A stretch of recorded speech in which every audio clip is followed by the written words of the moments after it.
Chemistry question related PVQ ஒன்று பார்க்கலாம்.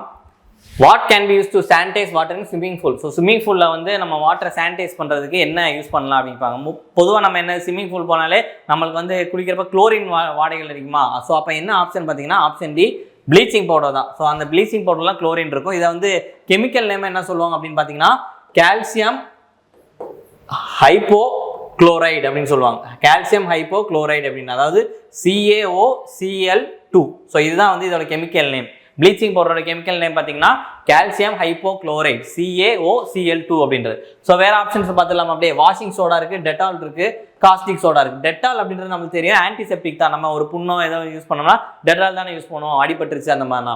Washing soda அப்படின்றது ஒன்றும் சோடியம் கார்பனேட் தான் இதோட chemical name, sodium carbonate. So இதை எப்படி சொல்லுவாங்க அப்படின்னா Na2CO3.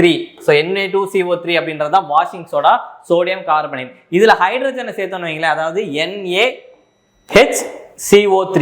இதை வந்து என்ன சொல்லுவாங்க அப்படின்னா பேக்கிங் சோடா அப்படின்னு சொல்லுவாங்க. சோடியம் பைகார்பனேட், சோடியம் பைகார்பனேட் என்னன்னா பேக்கிங் சோடா அப்படின்றத சொல்லுவாங்க. அடுத்து காஸ்டிக் சோடா. ஸோ காஸ்டிக் சோடாவோட கெமிக்கல் நேம் அப்படின்னு பார்த்தோம்னா சோடியம் ஹைட்ராக்சைடு, NaOH அப்படின்னு சொல்லுவோம். இது வந்து ஒரு ஸ்ட்ராங் பேஸ்ன்னு சொல்லுவோம். ஆசிட் பேஸ் சால்ட் படிக்கிறப்ப தெரியும், அது வந்து ஒரு ஸ்ட்ராங் பேஸ் அப்படின்னு சொல்லுவோம், சோடியம் ஹைட்ராக்சைடு. அப்போ காஸ்டிக் சோடாவோட chemical name sodium hydroxide. So நம்ம ஒரு விஷயம் படிக்கிறப்ப இந்த மாதிரி கனெக்ட் பண்ணி படிச்சிட்டோம் அப்படின்னா நம்ம ரிவிஷன் பண்ணுறதுக்கு ஈஸியாக இருக்கும். ஸோ இந்த மாதிரி விஷயங்கள் படிக்கிறதுக்கு TAFIS சேனலை சப்ஸ்கிரைப் பண்ணுங்கள். தேங்க்யூ.